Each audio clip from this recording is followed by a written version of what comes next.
Hello, what's up guys? Today I'm gonna troubleshoot this Koppel Inverter AC. The error before was E1. Now we're going to test if it is working properly after troubleshooting.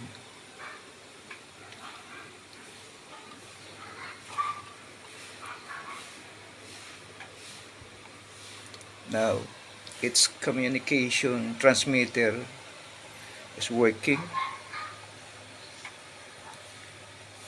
and also the receiver too is working. Now we are going to wait until the compressor is to be working, and also this auto fan motor.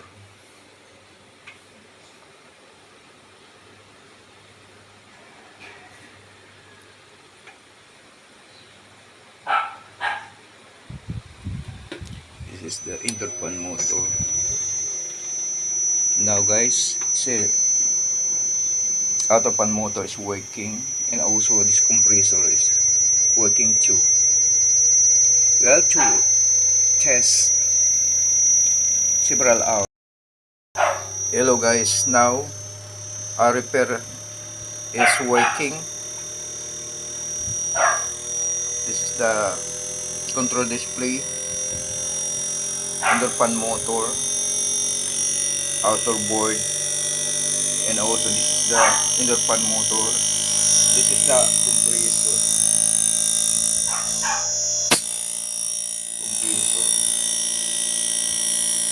Now we have to test for several minutes so that you can be sure that it is working very fine.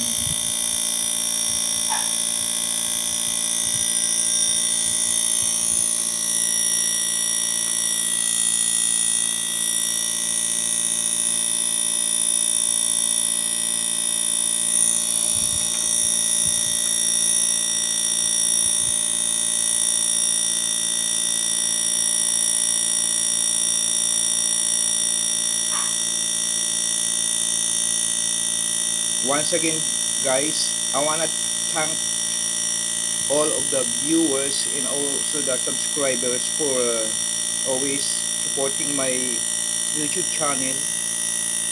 Thank you very much to all of you. And also I want to thank to those persons who are new here in my YouTube channel.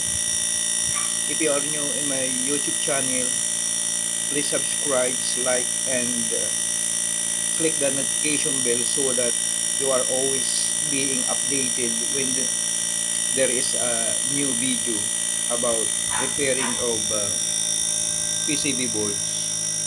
Okay guys, thank you.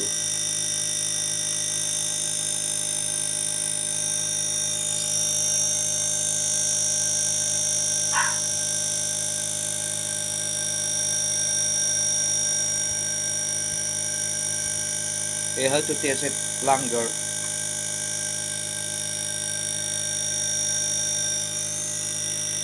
because according to the technician, the error is E1, and also when I tested it, it appears on the control display is also A1, meaning to say it is a communication error between the indoor board and outdoor board. By the way guys, what is the component defective? This transmitter of outer board, auto coupler, this is the problem. We did replace that so that it works, because when we measure on the oscilloscope, it had no signal because there might be defective inside this optocoupler.